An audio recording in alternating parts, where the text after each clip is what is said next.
ठाकुर जी क्या कहना चाहते हैं आपसे। हरे कृष्ण दोस्तों, मैं हूं अनुज शर्मा। एक बार एक व्यक्ति था, कपड़े का व्यापार करता था। व्यापार भी कैसा, गली गली जाकर के बेचता था।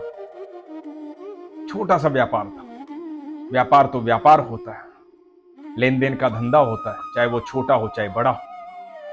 तो छोटा सा व्यापारी था, इधर उधर जाकर के कपड़े बेचता था।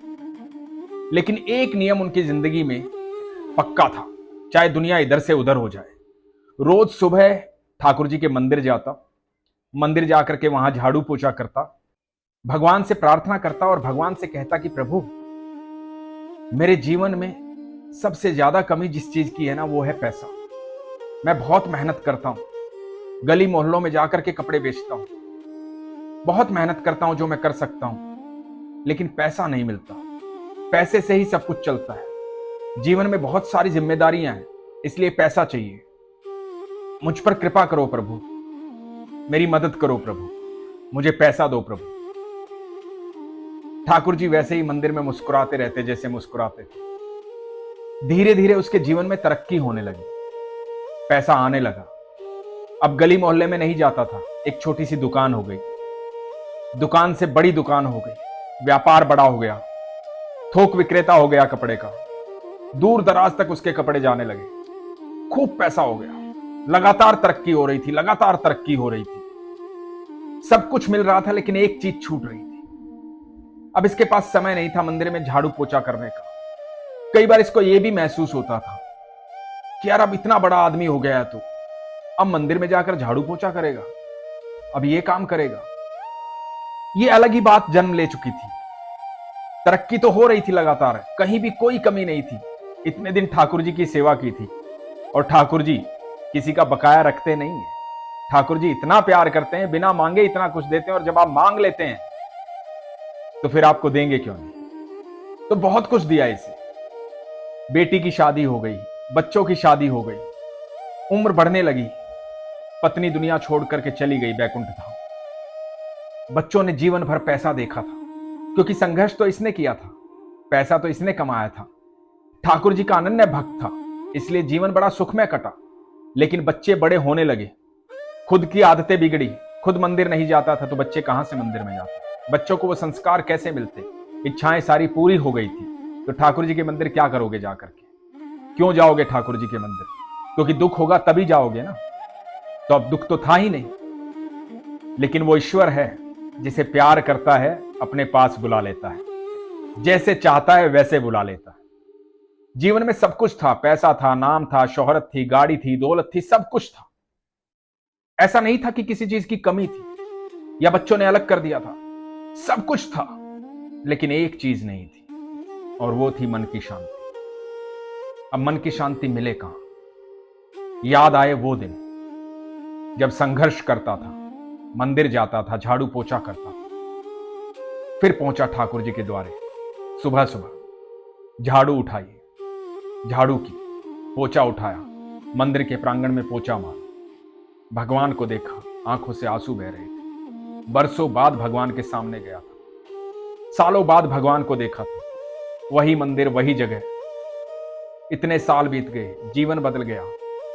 पहले पैदल पैदल आता था, आज बड़ी गाड़ी बाहर खड़ी थी। वही मंदिर, वही झाड़ू पोछा। भगवान को देख करके लगातार रो रहा था, लगातार रो रहा था।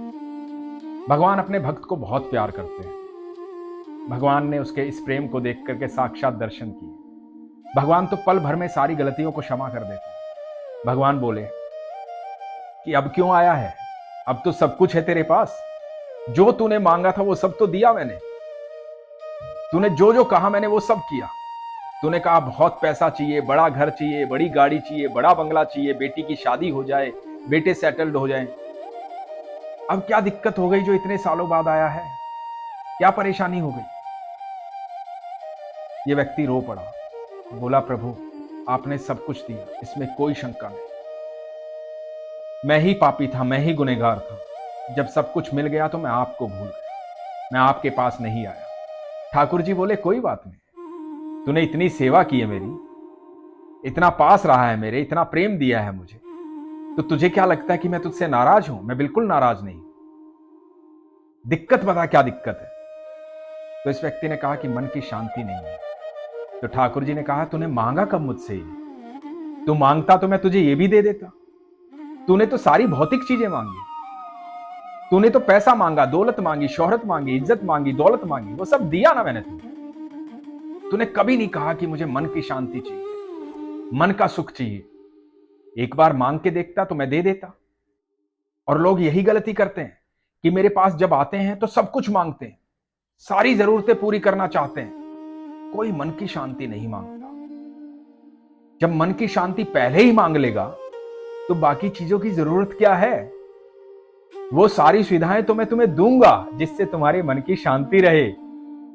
तो कभी मुझसे जब भी मांगो तो ये मांगना कि प्रभु मन की शांति चाहिए, बाकी सब चीजें तो तुम्हारे पास आ जाएंगी। क्योंकि जब मन की शांति हो जाएगी तो सब कुछ तुम्हारे पास होगा, तभी तो मन की शांति होगी। जब मैं तुम्हारे साथ होऊंगा तो तुम्हारे पास सब कुछ होगा।